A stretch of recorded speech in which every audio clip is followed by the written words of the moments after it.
Tonight, Fox 17 News investigates the case of a Dickson County woman who says a White Bluff police officer stalked her on the dime of the taxpayer. Now, it's something she says still keeps her up at night. Fox 17 News' Amanda Chen with her story. This woman tells us it's like living through a nightmare. She tells us she's been asking for help for months and is frustrated at what she feels is a total lack of transparency until we got involved. Amy Childress grew up in Dickson County and had always loved it there. In March, court records allege a domestic assault occurred with her estranged husband. From then on, she claims she started noticing White Bluff police officer Jeremy Duke following her.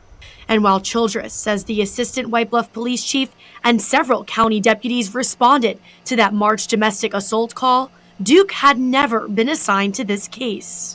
From that night, I had already contacted the detective as well as the chief of White Bluff and told them that he was stalking and following me. Childress says she saw texts between her husband and Duke confirming her suspicion. I went to eat at a Mexican restaurant and parked the vehicle in a location where he couldn't just drive by. And while at the restaurant, we noticed his patrol car circling the vehicle I was in. From that point, I proceeded home about 30 minutes later, and he was parked observing me on Highway 70. Childress says this happened all while Duke was on duty in his patrol car. I had gotten to a point where I wasn't leaving the house. I was pretty much staying in the home. Fox 17 News reviewed Duke's personnel files through a public records request, which shows Duke had been let go by the town of White Bluff. I requested a sit-down interview with the White Bluff police chief.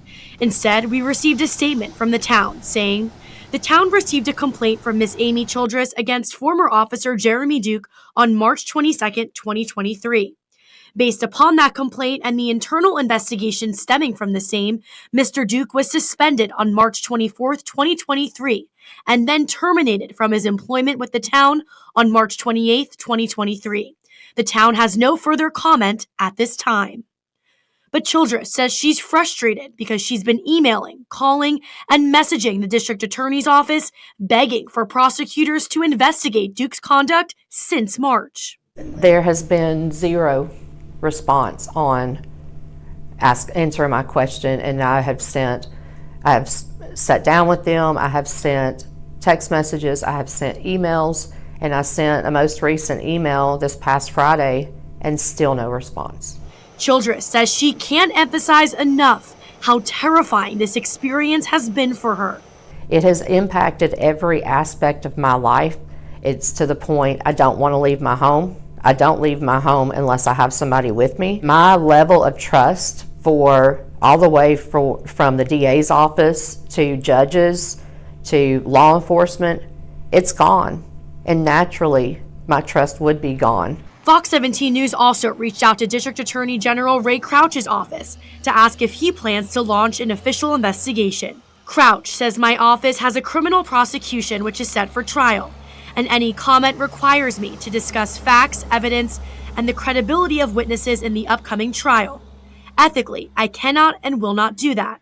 I will say that each of Mrs. Childress's complaints have been heard by the Dickson County Grand Jury. It has taken me reaching out to Fox to get any sort of leadway in this situation. I followed up again and asked if his office plans to investigate the former White Bluff police officer for his actions. I am waiting on a response. TBI records show Childress has faced charges of her own in the past, with the most recent in 2017. But all of the documents Fox 17 News has received backs up our reporting. Reporting in the studio, I'm Amanda Chen, Fox 17 News, your Code Red station.